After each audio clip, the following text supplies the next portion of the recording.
mañana del 20 de julio de 1923. Hoy esta casa está convertida en un museo y biblioteca con el nombre del general Francisco Villa. En el exterior observamos dos placas, una que dice: en este sitio fue inmolado el general de división Francisco Villa el 20 de julio de 1923. El H Ayuntamiento 1953-55. Hay otra placa conmemorativa que dice: en esta casa, hoy museo y biblioteca, se ocultaron los complotistas al mando de Melitón Lozoya y Jesús Salas Barraza, quienes, tendiendo una emboscada, salieron disparando sus armas sobre el automóvil que conducía el propio general Francisco Villa, quien iba acompañado del coronel Trillo y su escolta de dorados, habiendo sido cegada la vida del genial guerrillero y acompañantes, con excepción del coronel Ramón Contreras. Hechos estos ocurridos la mañana del 20 de julio de 1923, Comité pro monumento al ciudadano general de división Francisco Villa, al celebrarse el primer centenario de su nacimiento, 5 de junio de 1978. Los asesinos fueron, según cuenta la historia, Melitón Hurtado, Librado Martínez, José y Ramón Guerra, Jesús Salas Barraza, Juan Sáenz Pardo, José Barraza, Ruperto Vara y José Sáenz Pardo. Este último vive actualmente en Ciudad Camargo, Chihuahua. Es el único de aquel grupo que sobrevive. Contrapunto habló con él. ¿Nos podría narrar, nos podría comentar cómo fue que organizaron el asesinato del general Pancho Villa? Las razones fueron estas. Primero, mataron a mi abuelo por parte materna. Así empezamos. Después mataron a 3 tíos míos y 2 primos hermanos. Y eso fue lo que nos hizo ya levantarnos en defensa social. En el río de Cestín, en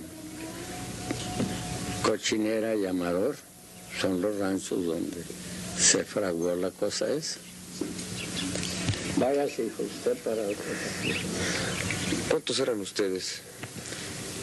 8. Mire, hubo otra cosa que no la hablamos ahorita. Jesús Salas Barraza, en calidad de detenido, cooperó allí con nosotros.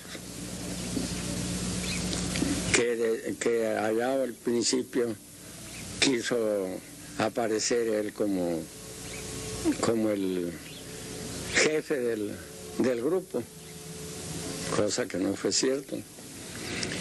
Y esto se trató porque el Circo Beas, que entonces venía con mucha frecuencia por acá, le ofrecieron 2 millones de pesos a Jesús. Pero entonces, al plantearnos a nosotros el asunto, le dijimos que no, que ni nosotros ni él tenía que hablar una sola palabra al respecto, porque él no conocía a fondo los secretos de nosotros, que recordara cómo lo habíamos cogido. Nosotros estábamos en las fábricas de Francia con un señor don Enrique Rico, comprando los capotes. En ese tiempo llovía mucho. Fue en 1923. Y allí cogimos a Jesús, porque él no quiso obedecer la orden del velador, que no debía de penetrar nadie mientras estuviéramos nosotros allá adentro, porque ya era hora de que no debían de vender nada ahí. El señor ese aceptó vendernos esos capotes por la amistad que llevábamos con él. Y así fue como tomó parte directa también Jesús, pero no que estuviera en el acuerdo, ni mucho menos. Éramos solamente 8 los que estábamos, que ya se los mencioné. ¿Quiénes eran? Melitón, Librado, José Guerra, Ruperto Vara, José Barraza y Román Guerra, que lo mataron. ¿Y quién otro? Pues su servidor y Jesús, 8. Así es. ¿Cómo fue? ¿Usted dónde vivía en ese entonces? En Amador. ¿Dónde está situado Amador? Amador está en Durango, por el río de Cestín, a algunos 10 kilómetros de Cochinera. Cerca de Canutillo. Cerca de Canutillo. Canutillo está, el río de Cestín es uno y el de Providencia es otro, que es el que pasa por Canutillo, el río Florido. Y así va agarrando nombre, pues este mismo río que sale ahí, el río Florido. ¿Y ustedes por qué decidieron hacer esto en Parral y no en la hacienda de Canutillo o por ahí? Porque se nos prestó más, estuvimos haciendo la lucha por ver si lo pescábamos allá, pero las partes donde nosotros nos podíamos colocar pasaba con mucha velocidad el carro y hubiéramos echado a perder las cosas. Entonces pusimos un muchacho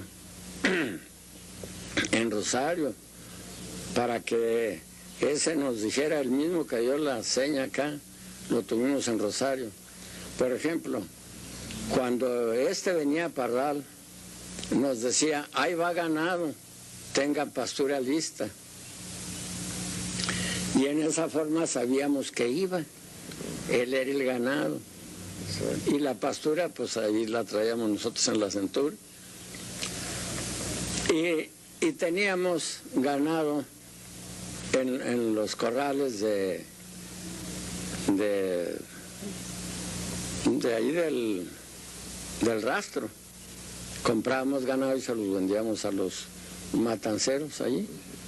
Y la pastura la teníamos para alimentar el ganado en esos cuartos. En los cuartos de la Plaza Juárez, allá en Parral. En Parral, esos cuartos.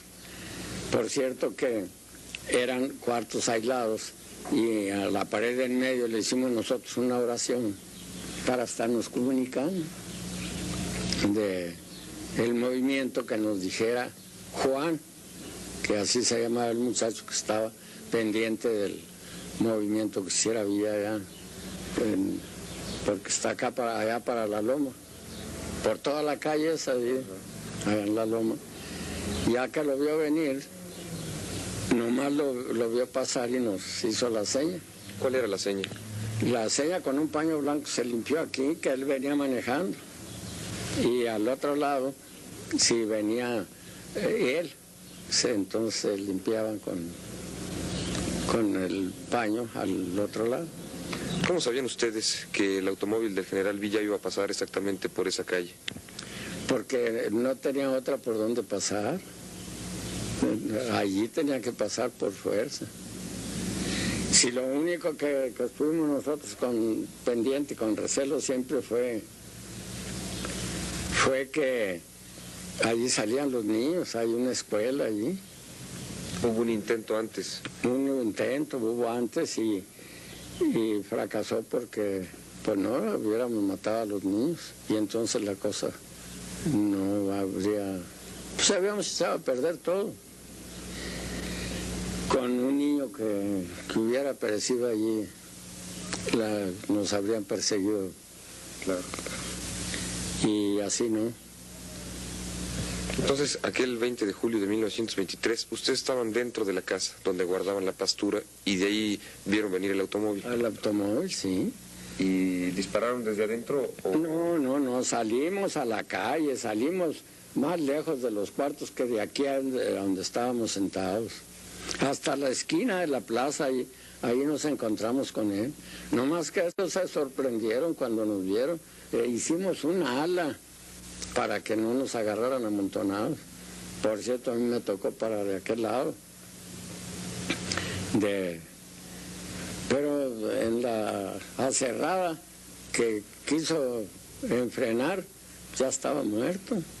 Recibió muchos balazos. La idea era matarlo a él. Y ya nosotros, aunque nos quedáramos allí. Pero ya se vio la facilidad de acabar con todos, se hizo. ¿Ellos alcanzaron a defenderse? Sí, cómo no, se defendieron, pues mataron a Román, a uno de los muchachos, alcanzaron a defenderse. Si el que sí no sacó ni la pistola fue el viejo, se asustó, no la sacó. Y un muchacho, Ruperto ese, se la sacó y agarró una bolsa que traían con puro oro. Eran por la raya de los soldados. Y luego le dijimos, no veníamos a robarlo, veníamos a matarlo, ahí deje la pistola, a ver si le sirve a él, y los centavitos también. Pero no veníamos a robarlo, veníamos a matarlo. Y a quedarnos ahí muertos también.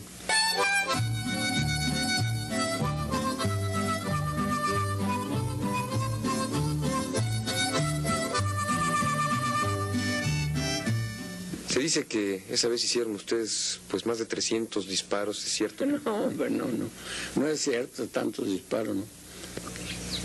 El que más gastó 2 cargas. ¿De cuánto es cada carga? De cada carga de 7 cartuchos, 14.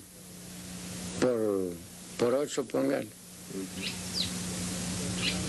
Que entraron en acción también los rifles. Pero 2, 3 balazos. Después del asesinato, ¿ustedes qué hicieron? No, después del asesinato nos fuimos a los barrancos, a Sinaloa. Estuvimos en Mazatlán. Y ya le digo, regresamos con un ganado y se los vendimos a los carniceros de Parral en Arroyo Hondo. Y allí había muchos volantes donde nos ofrecían garantías, pero nunca los muchachos quisieron. Y les dije, pues voy yo a calar, ya que nos escapamos, a ver si allá me toca. Y vine y me presenté con el gobernador, que era José Ignacio Enríquez.